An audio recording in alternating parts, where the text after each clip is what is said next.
Riaditeľský bonus je pre teba odmenou za to, že pomáhaš všetkým členom tvojho tímu dosiahnuť úspech. Keď dosiahneš titul riaditeľa s aspoň 5000 bodmi štruktúry a splníš podmienku na 1500 vedľajších bodov, budeš mať nárok na riaditeľský bonus. Cieľom tohto bonusu je ťa motivovať k rozvoju veľkých skupín a všetkých generácií v tvojom tíme. Body štruktúry Pharmacy influencerov z tvojho tímu na úrovniach 25, 22 a 18% sa sčítavajú a tvoria tvoj riaditeľský bonus. Súčet týchto bodov sa tiež nazýva riaditeľské skupinové body.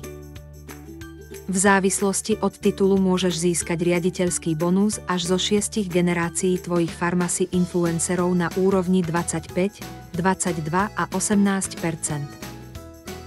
Napríklad, ak si riaditeľom a splníš podmienku na 1500 vedľajších bodov, kvalifikuješ sa na riaditeľský bonus. Ako riaditeľ získavaš príjem zo svojich 4 generácií. 4% rozdielu medzi riaditeľskými skupinovými bodmi prvej a druhej generácie. 3% rozdielu medzi bodmi druhej a tretej generácie. 2% rozdielu medzi bodmi tretej a štvrtej generácie a 1,5% rozdielu medzi bodmi 4. a 5. generácie. Potom sa tieto sumy spočítajú a získaš celkovú sumu tvojho riaditeľského bonusu. Potrebuješ viac informácií? Kontaktuj svojho sponzora.